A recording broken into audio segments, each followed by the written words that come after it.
Assalamualaikum warahmatullahi wabarakatuh. Bismillahirrahmanirrahim. Alhamdulillah nahmaduhu wa nasta'inuhu wa nastaghfiruh. Wa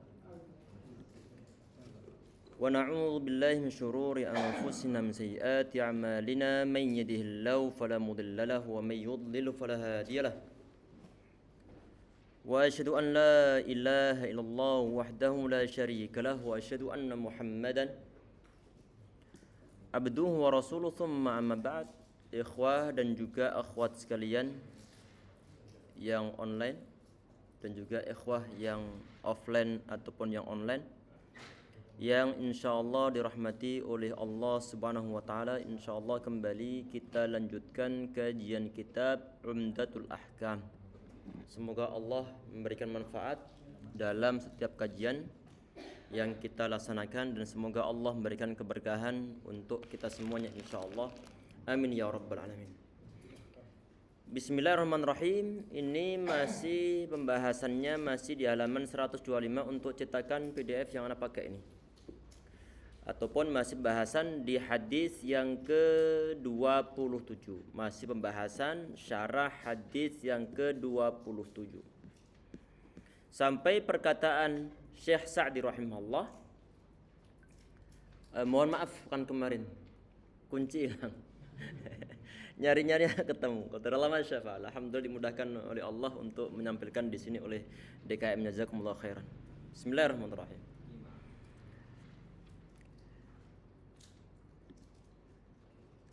Wa nadful ibti lianna ibqa'ahu sababun li jalbil awsakhi wa rawaihil karihah. Kata beliau di sini, ini kan pembahasan masih tentang masalah 5 di antara kefitrahan.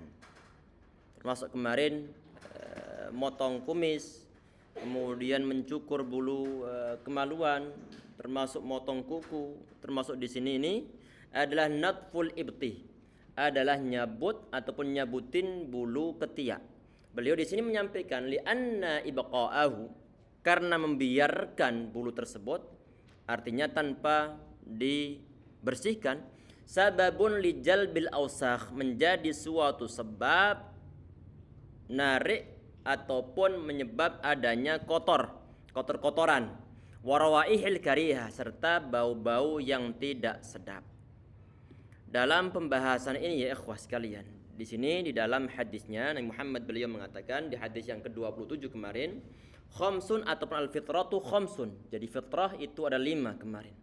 Di antaranya adalah khitan, kemudian istihdad yaitu mencukur bulu kemaluan, termasuk qasyarib, motong kuku, wa taqlimul adfar atau wa taqlimul adfar yaitu motong kuku, serta wa nadful abati ataupun wa nabtul idfi ibti yaitu mencabut bulu ketiak. Kita perhatikan bahasa yang digunakan oleh Muhammad SAW yaitu nadful abati ataupun nadful ibti yaitu mencabutnya, bukan mencukurnya.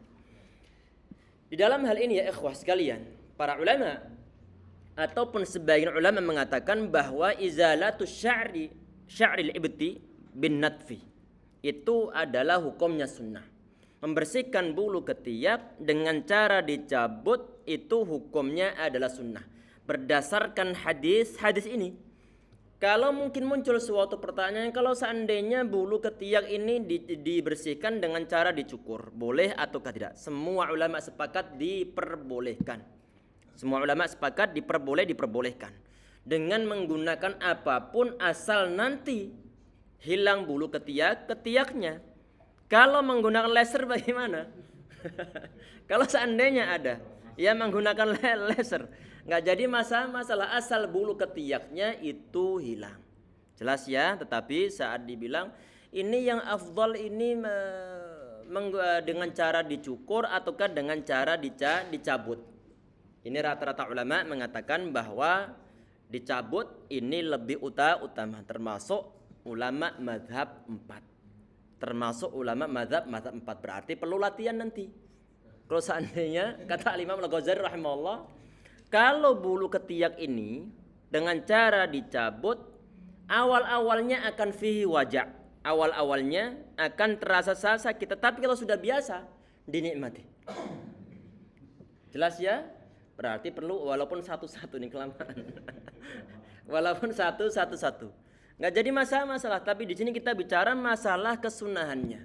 Masalah kesunahannya. Karena tadi ini ya ikhwah, yang dibicarakan ataupun bahasa yang digunakan Nabi Muhammad SAW itu adalah natfu. Natfu itu adalah mencabut, bukan mencukurnya. Al-Imam Asy-Syafi'i rahimahullah, beliau di antara ulama yang mengatakan bahwa natful ibti, mencabut bulu ketiak, itu adalah lebih afdal daripada dicukur.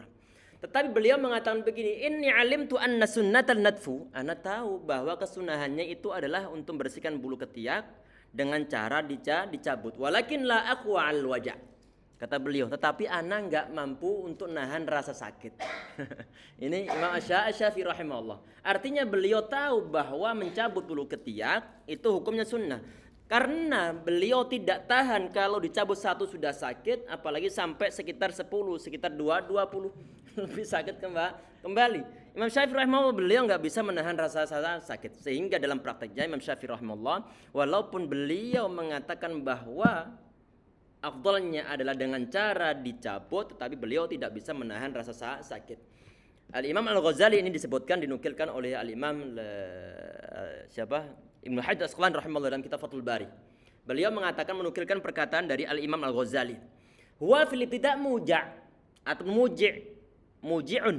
Jadi awal-awal orang yang belum terbiasa untuk mencabut bulu ketiak, itu awal-awalnya akan sakit. Walakin yashulu ala man i'tadahu, tetapi akan mudah bagi orang yang telah terbiasa mencabut bulu ketiak. Silakan nanti dicoba untuk latihan.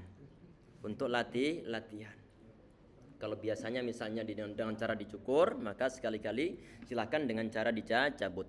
Walaupun seandainya dibilang masalah hukumnya, bagaimana hukum mencukur bulu ketiak, semua ulama sepakat diperbolehkan, ataupun menggunakan apapun juga untuk menghilangkan tempat tersebut atau menghilangkan rambut yang tumbuh di sana. Termasuk yang disampaikan para ulama adalah bin nurah, dengan cara menggunakan nurah. Itu adalah kalau di kampung itu istilahnya gamping. Tahu gamping? Batu kapur. Itu dioles di sana katanya nih, Anda belum pernah praktek. Katanya nanti akan rontok. Itu pun diperbolehkan. Diperbolehkan. Kemudian tapi jangan sampai lupa kemarin ya, masa maksimal itu adalah berapa hari kemarin? 40 hari. Itulah natruka aktsar min 40 lailah. Jadi jangan sampai dibiarkan rambut-rambut tersebut sampai tumbuh melebihi usia 40 hari. Berarti perlu untuk dipotong, bisa sepekan sekali, bisa 2 pekan sekali, tapi jangan sampai melebihi masa 40 hari. Kemudian di sini beliau mengatakan wa syu'urul badani khamsatun. Jadi rambut ataupun bulu yang tumbuh di badan ataupun di tubuh umat manusia di sini ada 5 macam. Qismun, ini untuk yang model pertama adalah yajibu izalatuhu. Wajib hukumnya untuk dihilangkan. Apa ini? Wa huwal ibtu idza kathura jiddan. Yaitu bulu ketiak kalau sudah lebat.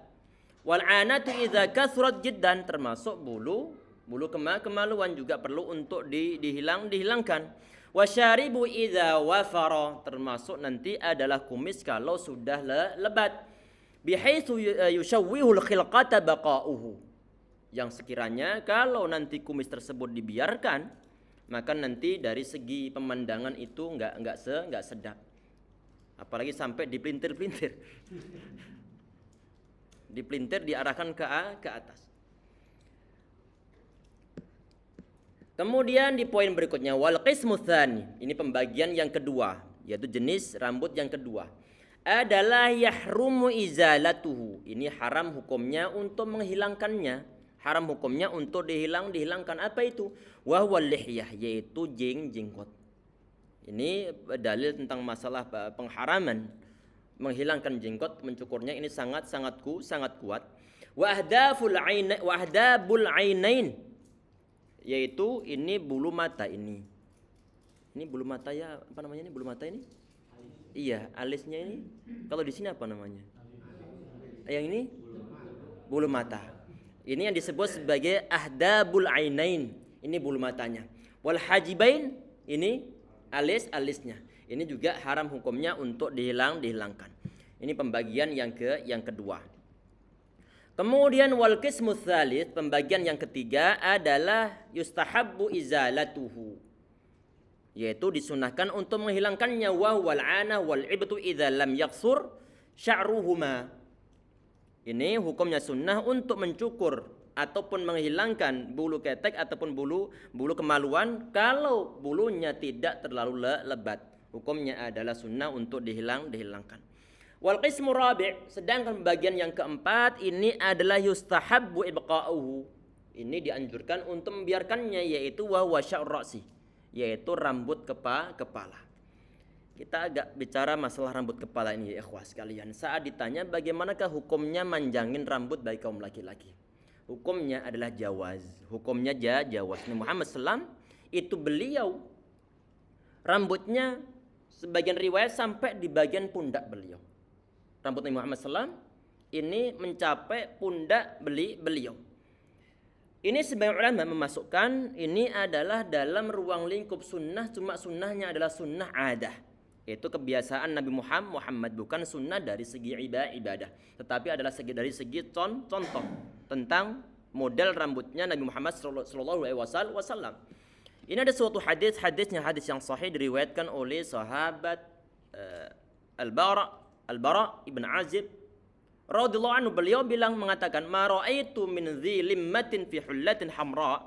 Ana tidak melihat seorang laki-laki yang rambutnya panjang yang menggunakan pakaian yang berwarna merah ahsanu min Rasulillah ataupun ahsana min Rasulillah, yang melebihi gantengnya ataupun cakepnya Nabi Muhammad sallallahu alaihi wasallam. Lahu sya'run yadribu mankibaih. Beliau mempunyai rambut yang sampai menyentuh bagian pundak beliau. Ini kalau kita ingin melihat postur tubuh beliau, melihat sosok bagaimanakah beliau modelnya dari penampilan luarnya, maka silakan membaca kitab yang dituliskan oleh Al-Imam At-Tirmidzi rahimahullah, yaitu Asy-Syama'il Al-Muhammadiyah. Asy-Syama'il Al-Muhammadiyah. Kita juga punya kajian untuk kitab Asy-Syama'il Al-Muhammadiyah. Ini setiap pekan pertama setiap bulan hari Ahad habis salat subuh. Online ada. Jadi satu hadis kita baca dari kitab tersebut, kemudian pembahasan berikutnya kita membahas masalah tafsir Ibnu Katsir. Ini di-online-kan, kajian aslinya berada di Harapan Jaya. Di sini ikhwah sekalian, ini kalau tanya masalah hukum manjangkan rambut, maka ada unsur kebolehan. Apakah ini memang Nabi Muhammad lebih menganjurkan untuk manjangkan rambut?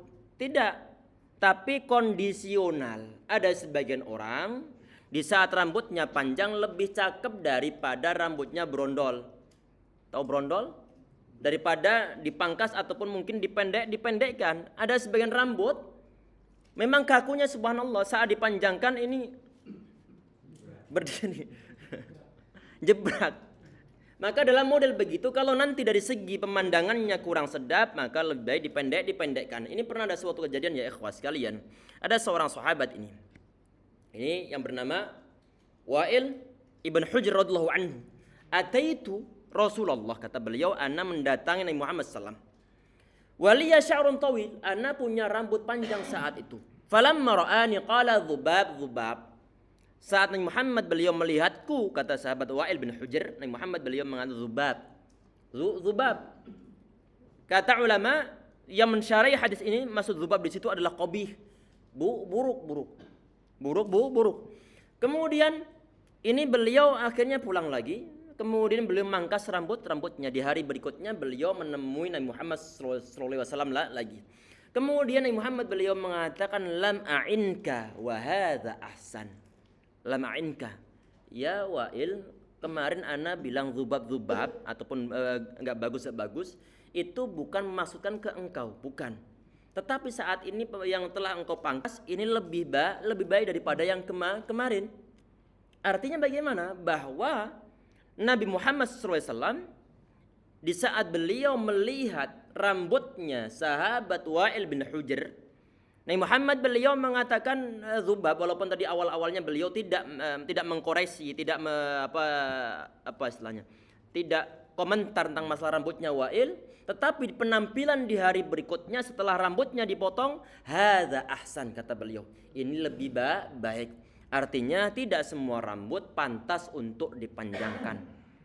Dan tidak semua rambut pantas untuk dipendekkan. Berarti perlu untuk dilihat situasi dan kondisi dari masing-masing orang.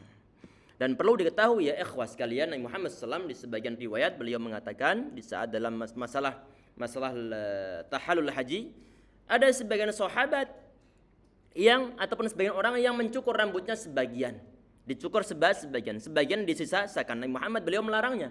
Beliau bilang ihlaku kullahu aw dharu kullahu. Ente cukur semuanya ataupun biarkan semuanya. Dan juga ada suatu hadis yang sahih ya ikhwas sekalian. Ini hadis dalam riwayat Imam Abu Dawud rahimahullah, dan juga hadisnya disahihkan oleh Syekh Albani rahimahullah. Tentang apa? Nabi Muhammad beliau mengatakan, "Man kana lahu sya'run falyukrimhu." Barang siapa yang punya rambut hendaknya dia muliakan. Muliakan di sini ini adalah dirawat baik-baik. Dirawat baik-baik, termasuk disisirin, termasuk dirapikan, termasuk mungkin dikasih minyak. Apa minyak? Yang kasih gel yang bentuk mungkin yang parfum yang untuk rambut. Jelas ya, punya rambut perlu untuk dirawat. Dan Nabi Muhammad SAW itu beliau memberikan suatu batasan, perawatan itu perlu illa ghibban, kecuali memang sebagian orang itu dia ngerawat rambut setiap hari, dia rambutnya. Setiap saat kemudian dikelimisin terus-terusan, dia sibuk di depan cermin.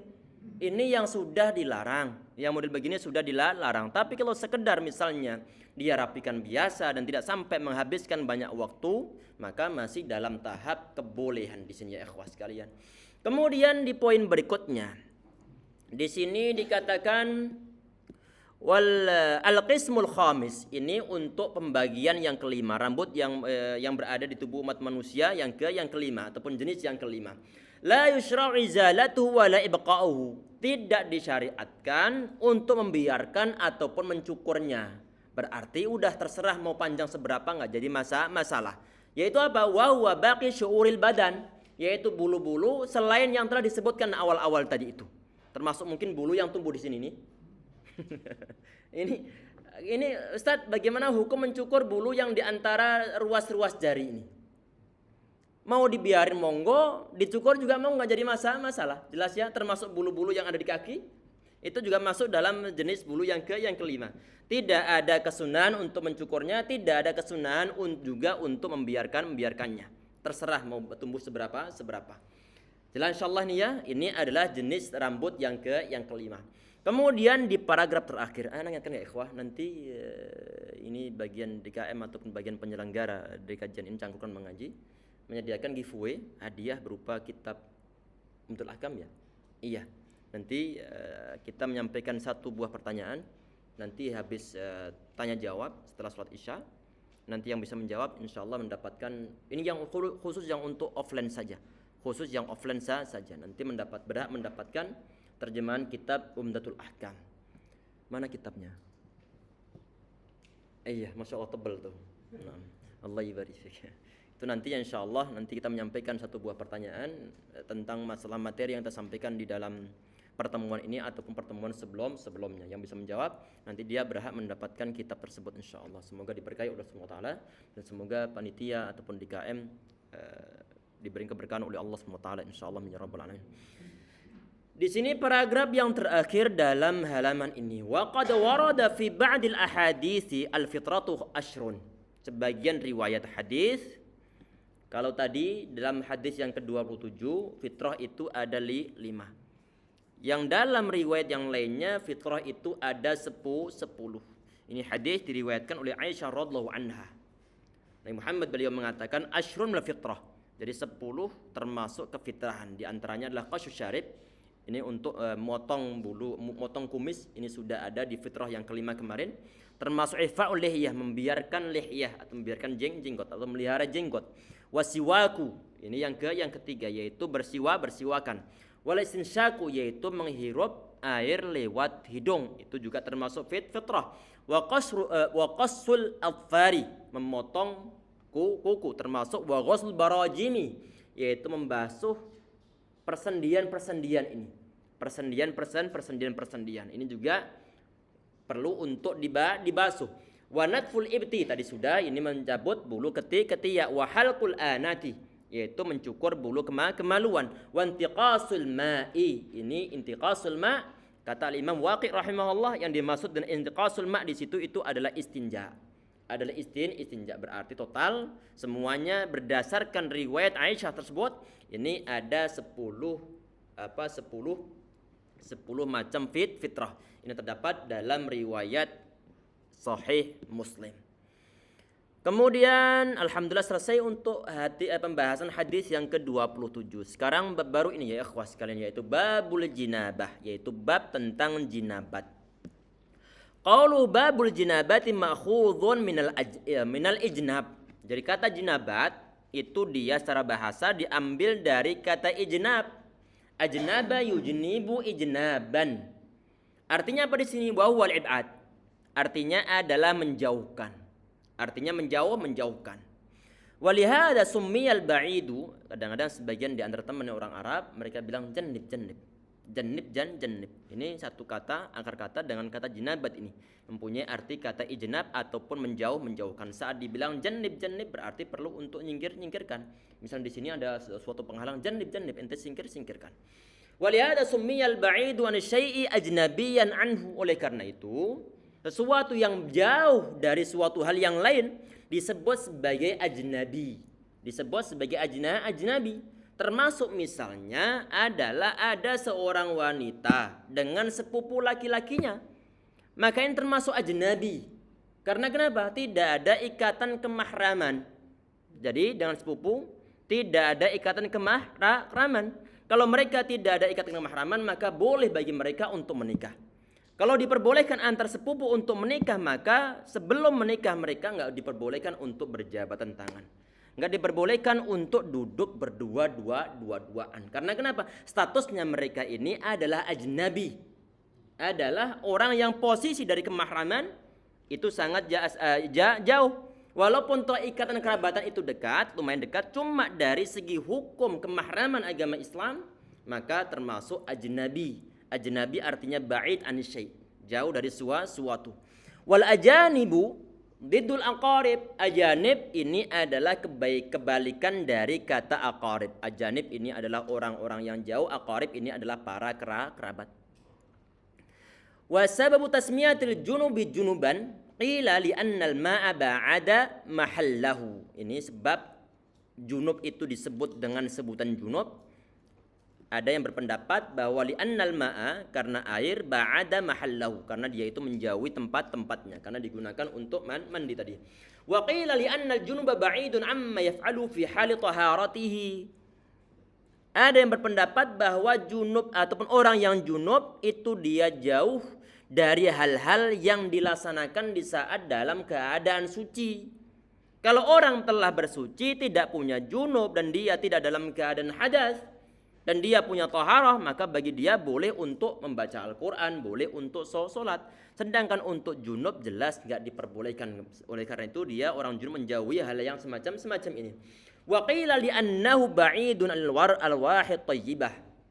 Sebagian pendapat mengatakan disebut sebagai junub karena orang yang junub itu dia jauh dari jiwa-jiwa yang bersih. Mungkin dia habis berhubungan, mungkin dia habis mimpi basah ataupun yang lain sebagainya.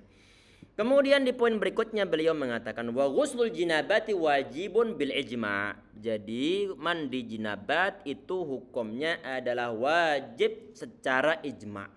Artinya tidak ada seorang ulama pun yang mengatakan bahwa mandi jinabat itu hukumnya adalah sunnah. Tidak ada. Ulama-ulama Ahlussunnah wal Jamaah mereka sepakat berijma' bahwa mandi jinabat itu hukumnya adalah wajib. Hukumnya wajib. Wa wasabitun bil kitab wa sunnati.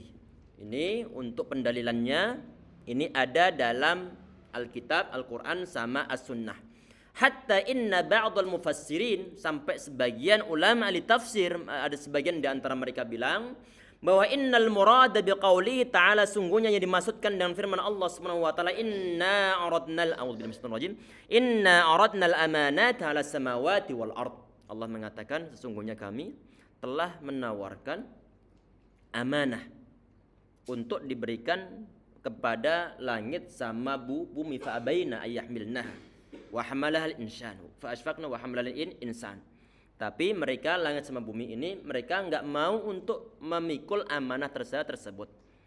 Tetapi yang justru memikulnya adalah umat manusia. Pertanyaannya, yang dimaksudkan dengan amanah itu apa? Di sini para ulama berbeda pendapat.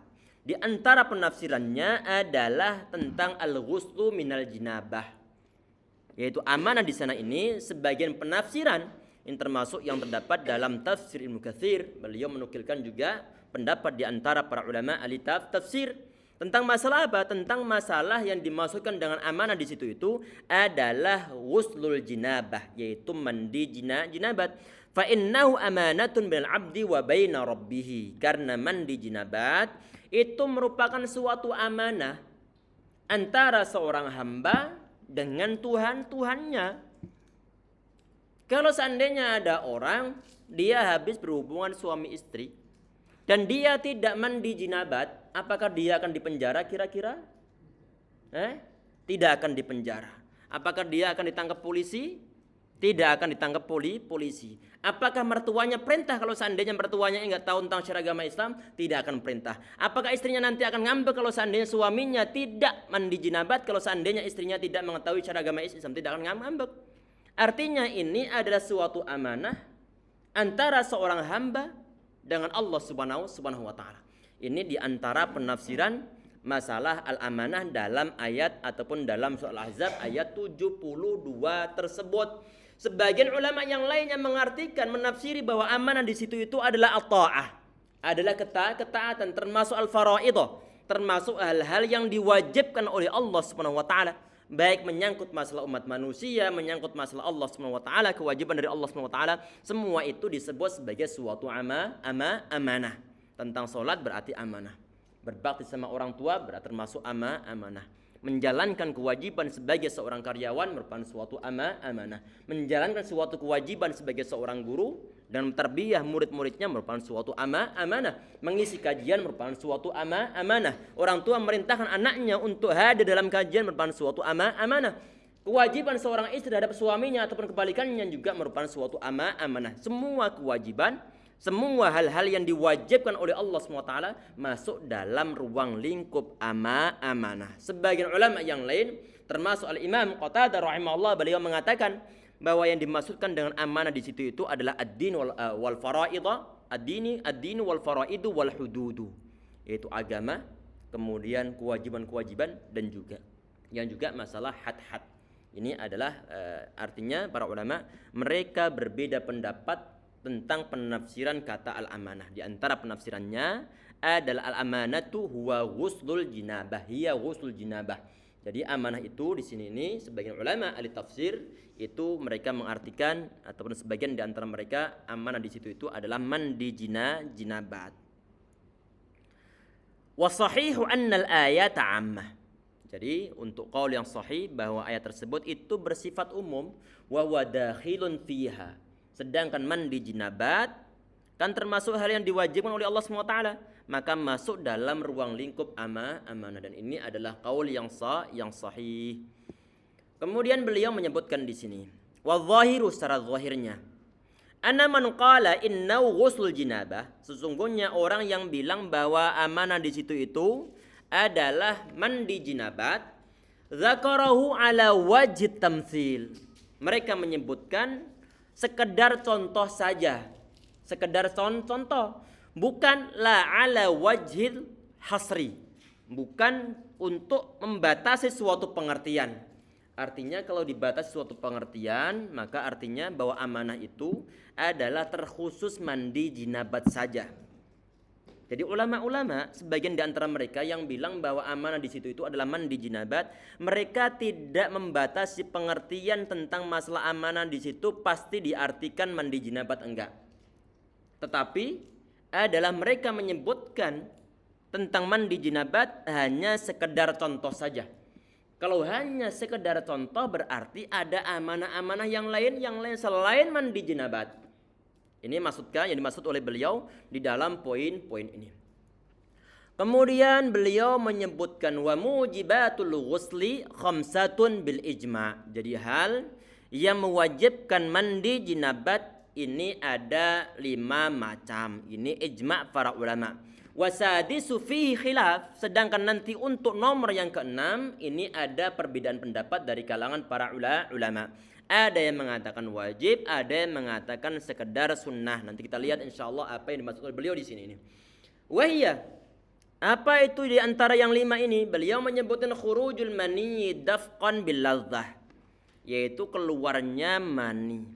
Dafqan artinya muncrat, bil ladzah disertai dengan rasa nikmat. Ini adalah ciri khas dari keluarnya mani. Apakah ini pembahasan begini termasuk pembahasan yang jorok dan enggak diperbolehkan untuk dibahas? Ini Nabi Muhammad beliau membahasnya. Al-ma'u minal ma', walaupun toh kadang-kadang beliau tidak menyebutkan secara terang-terangan. Para ulama menyebutkannya secara jelas, termasuk ciri-ciri dari mani itu modelnya bagaimana, termasuk disampaikan oleh Al-Imam An-Nawawi rahimahullah. Jadi para fuqaha, para ulama al-fiqih, mereka menyebutkan ciri-ciri mani itu bagaimana biar nanti mereka umat Islam tahu apakah yang keluar ini manikah, apakah yang keluar nanti itu mazikah, apakah yang keluar itu wadikah. Kalau enggak diterangkan ini akan susah membedakan. Jangan-jangan nanti ini yang keluar mani dikira dia madhi, sehingga dia enggak mandi jinabat. Kalau enggak mandi jinabat maka ibadahnya enggak akan diterima oleh Allah SWT. Sedangkan dia dalam kondisi junub. Oleh karena itu para ulama mereka terang-terang menyebutkan, termasuk Al-Imam An-Nawawi rahimahullah, termasuk disebutkan beliau dalam kitab Majmu'. Beliau menyebutkan ini. Famaniyur rajuli fi hali sihhati abyadun sakhin. Jadi mani seorang laki-laki dalam keadaan sehat itu adalah putih dan kental di sini. Ya tadaffaqu fi khuruji daf'atan ba'da daf'ah. Keluarnya dengan cara muncrat-muncrat. Wa yakhruju bi syahwah, keluar disertai dengan syahwat. Wa yataladzadu bi khuruji, saat keluar disertai dengan rasa nikmat. Summa idza kharaja yaqubuhu ataupun yaqibahu futur. Kalau sudah keluar maka biasa nanti dalam kondisi lemas orangnya. Wa raihatu ka raihat qal'in naqli. Ini disebut oleh para ulama, bukan hanya sekedar Imam Nawawi rahimahullah saja. Kita menukilkan salah satu di antara kaul mereka.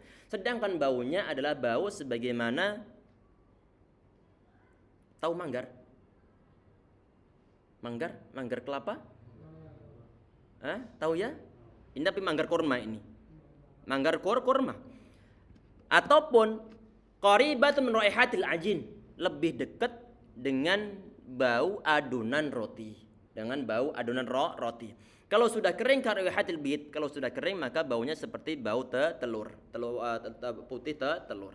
Wa hadhi sifatuh, kata beliau, ini adalah sifat-sifat dari keluarnya mani. Tadi ini beliau menyebutkan di sini Al-Imam Syekh Sa'di rahimahullah, kalau keluar mani maka mewajibkan untuk mandi jinabat. Cirinya mani tadi beliau menyebutkan di antara 2 adalah dafqan bil ladzah, keluar muncrat kemudian disertai dengan rasa nikmat. Itu adalah yang pertama. Kemudian yang kedua, yang menyebabkan perlu untuk mandi jinabat ini adalah ilajul hasyafati fil farji. Memasukkan, ini bahasa memasukkan tongkat ke dalam lubang. Paham insyaallah ya, bahasa kinayah. Fil farji wa illam yunzil, di dalam farji kemaluan perempuan, wa illam yunzil, walaupun toh tidak keluar mani. Kalau tidak keluar mani, asalkan sudah bertemu khitan laki-laki sama khitan perempuan dan telah dimasukkan, maka itu mewajibkan untuk mandi jinabat walaupun toh tidak sampai orgasme, walaupun toh tidak sampai keluar. Nabi Muhammad di suatu hadis yang sahih, di sahih ataupun di dalam sahih Muslim dan juga terdapat dalam riwayat Imam Ahmad, Nabi Muhammad beliau mengatakan idza jalasa baina syu'abihal arba'. Kalau seorang laki-laki dia itu duduk di antara cabang 4. Cabang 4 maksudnya adalah 2 tangan sama 2 kaki. Miliknya para istrinya. Tsumma jahada, kemudian dia itu mencampurinya atau memasukkannya, faqad wajibal ghuslu, maka telah wajib mandi baginya. Sebagian riwayat adalah anzala aw lam yunzil, baik dia itu keluar mani ataukah tidak keluar mani, asal sudah dimasukkan maka wajib hukumnya untuk mandi jinabat. Ini jelas insyaallah ya ikhwah sekalian, ini perlu untuk diketahui oleh kaum muslimin. Kemudian as-salisu al-haidu, yang ketiga adalah al-haid. Yang ketiga adalah keluar darah, khususnya tentunya ini adalah khusus untuk kaum perempuan. Khusus untuk kaum perempuan yang biasanya mereka sudah mulai haid, itu adalah di saat usia 9 tahun Hijriah. 9 tahun Hijriah. Penghitungannya adalah Hijriah, bukan Masehi. Kemudian termasuk yang membuat nanti wajib untuk mandi adalah nifas, keluarnya darah nifas yang menyertai bayi yang terlahir. Bayi yang terlahir, darah-darah yang keluar setelah nanti pasca melahirkan itu disebut sebagai darah nifas dan nanti wajib hukumnya untuk mandi besar. Mandi besar. Kemudian al-maut, yang kelima adalah al-maut, yaitu kematian. Termasuk misalnya ada orang, tentunya ini kewajibannya adalah kewajiban yang masih hidup. Orang yang meninggal mereka wajib mandi. Yang mandi siapa? Yang hidup ataukah yang meninggal yang mandi? Diwajibkan atas yang masih hidup. Karena orang meninggal nggak bisa mandi. Jadi al-maut di sini ini adalah orang yang meninggal nanti. Yang meninggal dia wajib untuk dimandikan. Wajib untuk dimandikan itu adalah mandi jinabat ataupun hal yang mewajibkan untuk mandi yang kelima di sini. Sedangkan yang keenam ini ada ikhtilaf di antara para ulama. Tadi beliau mengatakan bahwa untuk as-sadisu fi khilaf. Untuk poin mandi yang kelima ini ada ikhtilaf pendapat di kalangan para ulama. Ada yang mewajibkan, ada yang tidak mewajibkan. Annau idza aslama al-kafir wajaba 'alil ghuslu. Ini kalau seorang kafir dia itu baru masuk Islam, saat dia habis membaca kalimat syahadat, maka dia wajib hukumnya untuk mandi. Wajib hukumnya untuk mandi. Sebagian ulama mengatakan wajib mandinya itu adalah karena faktor mungkin dia pernah berbuat ataupun pernah jinabat. Paling tidak kalau seandainya dia itu belum menikah dan dia telah balik, otomatis dia pernah mimpi basah. Itu nanti arah kewajiban untuk mandi. Wa sahih annahu la yajib. Tadi ini ada khilaf di antara para ulama, tapi Syekh As-Sa'di rahimahullah, penulis ataupun pensyarah kitab ini, beliau termasuk di antara ulama yang mengatakan bahwa orang kafir di saat dia masuk Islam la yajibul ghuslu, tidak wajib untuk mandi. Nanti poin tersebut insyaallah nanti akan ada bahasan tersendiri insyaallah. Wa yuzkaru kullu wahid min hadhihi fi babihi. Nanti masing-masing dari 6 poin tadi itu nanti akan disebutkan di dalam bab-babnya masing-masing. Wa yuzkaru fi hadzal babi ghusl jinabati min naw'ainil awwalaini. Sedangkan disebutkan dalam bab ini nanti ini adalah 2 mandi yang pertama, berarti nanti adalah mandi untuk apa tadi itu? Mandi karena keluarnya mani sama mandi sebab berhubungan suami istri. Sudah azan? Naam, kita cukupin sekian insyaallah ya ikhwah untuk pembahasan sesi yang pertama nanti. Nanti untuk sesi yang kedua habis salat Isya kita buka sesi tanya jawab insyaallah, termasuk nanti adalah kita berikan 1 buah pertanyaan yang bisa menjawab nanti akan berhak mendapatkan giveaway ataupun hadiahnya insyaallah. Semoga bermanfaat, semoga menambah wawasan kita semua. Semoga Allah mengampuni segala dosa kita. Amin ya rabbal alamin. Semoga Allah mudahkan segala urusan kita, berkahi urusan kita semuanya insyaallah. Amin ya rabbal alamin. Subhanallahi bihamdika asyhadu an la ilaha illa anta astaghfiruka wa atubu ilaik. Assalamualaikum warahmatullahi wabarakatuh.